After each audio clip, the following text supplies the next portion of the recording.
बहुत समय पहले की बात है, एक विशाल जंगल था जहां सभी जानवर मिलकर रहते थे।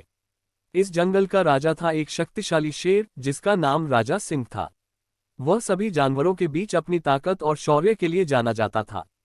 शेर से सभी जानवर डरते थे और उसकी हर बात मानते थे। जंगल में एक नन्ही चिड़िया भी रहती थी। उसका नाम था चिकी। वह बहुत चतुर, मेहनती और दयालु थी।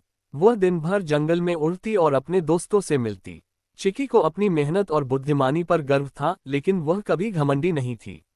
उसे पता था कि उसकी ताकत उसकी बुद्धिमानी और धैर्य में है।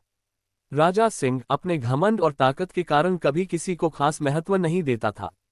उसका मानना था कि जंगल के सबसे ताकतवर जानवर होने के कारण उसे किसी की जरूरत नहीं है। वह अक्सर यह कहता, मुझे कोई मदद नहीं चाहिए। मैं इस जंगल का राजा हूं और मैं अपनी ताकत से सब कुछ हासिल कर सकता हूं। चिकी को शेर का ये घमंड कभी अच्छा नहीं लगता था।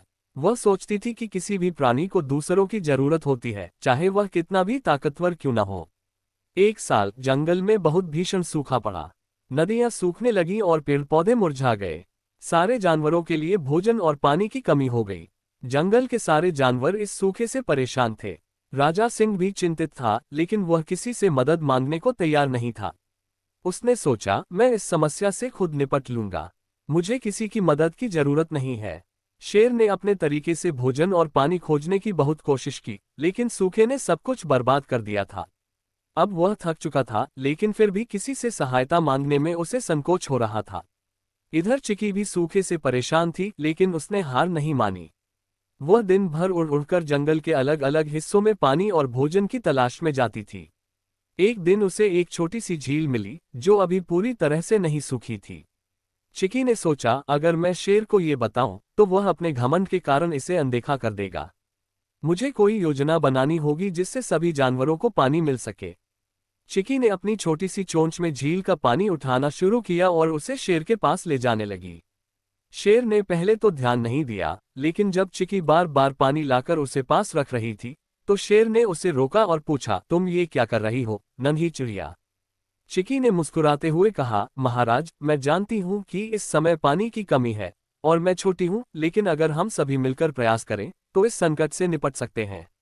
मैं अकेली तो बहुत थोड़ा पानी ला सकती हूँ, परंतु अगर हम सभी मिलकर काम करें तो सबको पानी मिल सकता है।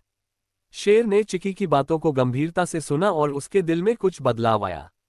उसे एहसास हुआ कि अपनी ताकत पर घमंड करने से ही सब कुछ नहीं होता। उसे भी दूसरों की मदद की जरूरत थी। शेर ने गहरी सांस ली और कहा, चिकी, तुम सही कह रही हो। मैंने हमेशा सोचा कि मुझे किसी की मदद की जरूरत नहीं, पर आज समझ में आया कि असली ताकत एकता और सहयोग में है। शेर ने चिकी की सलाह मानते हुए जंगल के सभी जानवरों को इकट्ठा किया और सबने मिलकर झील से पानी लाने का काम शुरू किया। छोटे छोटे जानवर अपनी क्षमता के अनुसार पानी लाते और बड़े जानवर ज्यादा मात्रा में। कुछ ही समय में जंगल के सभी जानवरों के लिए पानी का इंतजाम हो गया। इस प्रयास ने न सिर्फ सूखे से उन्हें बचाया, बल्कि शेर को भी एक नई शिक्षा दी। उसने महसूस किया कि चाहे वह कितना भी ताकतवर क्यों न हो, हर किसी को किसी न किसी समय पर मदद की जरूरत होती है। इस घटना के बाद शेर और चिकी अच्छे दोस्त बन गए। शेर ने अपने घमंड को त्याग दिया और अब वह सभी जानवरों के साथ मिलकर काम करने में विश्वास करने लगा। चिकी की मेहनत, बुद्धिमानी और धैर्य ने शेर के दिल को बदल दिया और अब वह उसे बहुत मानता था। चिकी ने शेर को सिखाया कि असली ताकत केवल शारीरिक क्षमता में नहीं, बल्कि धैर्य, बुद्धिमानी और एकता में होती है। कहानी की सीख। इस कहानी से हमें ये सीख मिलती है कि घमंड चाहे कितना भी बड़ा क्यों न हो, अंत में एकता, सहयोग और बुद्धिमानी से ही समस्याओं का समाधान होता है। सबसे ताकतवर व्यक्ति भी दूसरों की मदद से ही सफलता प्राप्त कर सकता है।